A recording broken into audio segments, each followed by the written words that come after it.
السلام عليكم، ازيكم عاملين ايه؟ يا رب تكونوا بخير. النهارده ان شاء الله هنعمل مع بعض كفتة الفراخ. احنا عملناها مع بعض قبل كده تقريبا مرتين من زمان على القناة. وناس كتير جربتها وعجبتها قوي وبعتولي كمان التطبيقات بتاعتها. هنعملها تاني ان شاء الله بتركاية كده بسيطة. بس يعني تحفة زي ما انتم شايفين متماسكة. بتلمع جوسي وطعمها خطير. تابعوني لاخر الفيديو، ما تنسوش بقى تدعموني وتحطوا لي لايك للفيديو وتشتركوا في القناة وكمان اعملوا شير كتير للفيديو ده. يلا نشوف عملنا ايه. معايا كيلو من الصدور على الاوراق بتاعه الفراخ.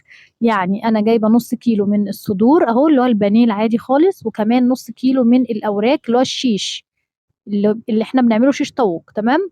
الصدور بتدي تماسك حلو للكفتة، والشيش اللي هي الأوراق بيبقى فيها نسبة من الدهون، فبتخلي الكفتة معايا طعمها حلو قوي وكمان بتبقى طرية كده وجوسي وجميلة.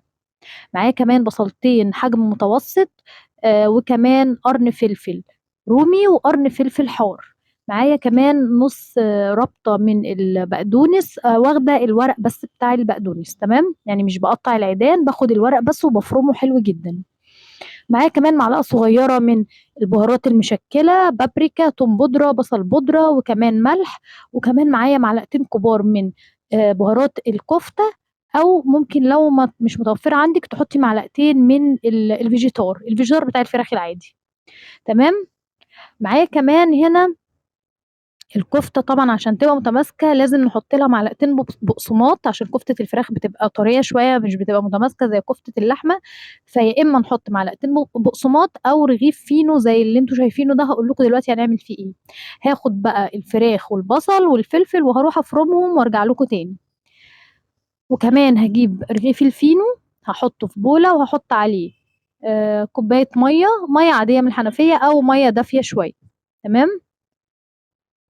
هحطها كده، اسيبه حوالي دقيقة دقيقتين مش كتير لان هو بيبوش بسرعة في المية. بس كده هجيب بقى الفراخ بعد ما فرمتها كويس جدا، وكمان البصل مع الفلفل فرمتهم برضو في الكبة زي ما انتم شايفين كده. تمام. وبعدين هبتدي بقى اعصر البصل ده حلو جدا من المية بتاعته. الخطوة دي مهمة جدا. لو لابسه جلوفز اعصريها قوي بايدك زي ما انت شايفه. مش لابسه جلوفز بلاش عشان الفلفل. اعصري في قلب مصفى عادي خالص. حطيت كمان البقدونس وكمان جبت الفينو. بعد ما باش خالص كده عصرته برضو من الميه وحطيته وحطيت التوابل كلها. همسك بقى الخليط ده واعجنه كويس جدا جدا مع بعضه. افضل كده اعجن عجنه حلوه قوي لغايه ما اتاكد ان كل المكونات اختلطت مع بعضها وبقت متجانسه تماما. خلاص انا خلصت. هاخد بقى الخليط ده ولازم يتحط في التلاجة شوية على الاقل ساعة. لو اكتر يبقى تمام. خلاص انا طلعته دلوقتي من التلاجة، وهجيب بقى جنبي شوية من الزيت او مية البصل اللي هي اتبقت عندنا، اي حاجة. كمان هاخد عصاية الشيش طاووق زي ما انتم شايفين كده.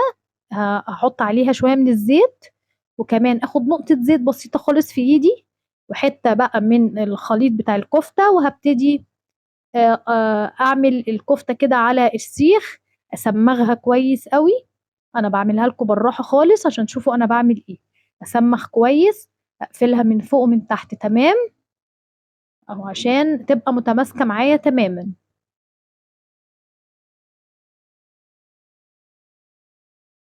اهي بالشكل ده. تمام خلاص حلوه قوي كده. شايفين متماسكه ازاي؟ حلوه قوي، لا يمكن تقع او تفلت من على السيخ. هسحبها بقى بالراحه. عايزه تسيبيها في السيخ زي ما هي مفيش مشكله. بس يعني انا بشيلها عشان ايه؟ احمر فيها براحتي، اشيل احط فيها زي ما انا عايزه. تمام. هخلص بقى الكميه كلها عندي بالشكل ده.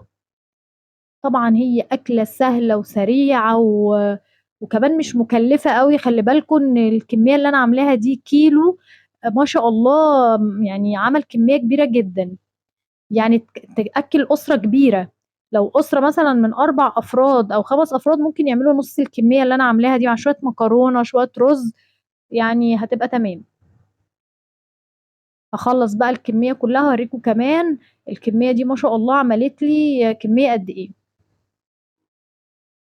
خلاص أنا خلّصتهم كلّهم، شايفين بقى ما شاء الله عملت لي كل الكمية اللي أنتم شايفينها دي، يعني نُص كيلو من البانيه على الشيش هيعمل لِك نُص الكمية اللي أنتِ شايفاها دي، يعني أكلة وجبة مع شوية رز أو مكرونة وجبة حلوة أوي.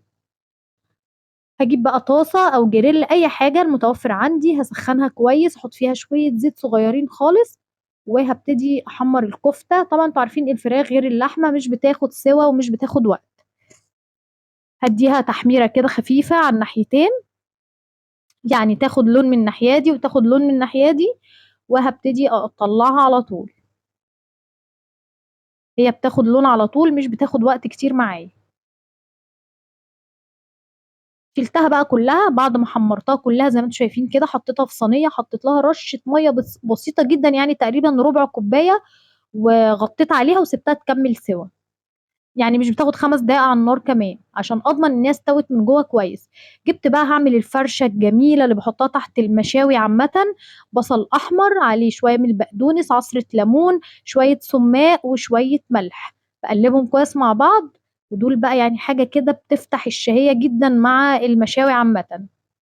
خلاص هي شربت بقى حبة المَيّة الصغيّرين واستوت تمامًا، طفيت عليها النار، وبعدين باعمل فتحة كده في النُص أحط فيها ورق فويل وفحماية ونقطة من الزيت، وأكتم بقى عليها وأخلّيها تاخد ريحة الفحم وريحة الشِوَى، مش عايزة أقول لكم ريحتها عاملة إزاي، مش قادرة أقول لكم ريحتها وطعمها وجمالها رهيبة.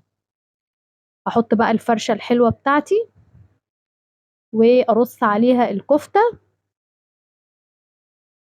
ويا سلام! أكلة خطيرة جميلة جدًا. يعني ساندوتش بقى كده تحطي فيه شوية من البصل دول، وصباع كفتة، وكمان شوية من سلطة طحينة، مش قادرة أقول لكم، حلوة أوي، وممكن زي ما قُلت لكم مع المكرونة، مع رز أصفر، حلوة جدًا. وآدي كمان السلطة الخضرا، وآدي سلطة الطحينة الخطيرة. هاعملها لكم إن شاء الله في فيديو منفصل هي والسلطة الخضرا بطريقة حلوة جدًا زي المطاعم بالضبط إن شاء الله، تابعوني وهاعملها لكم بإذن الله.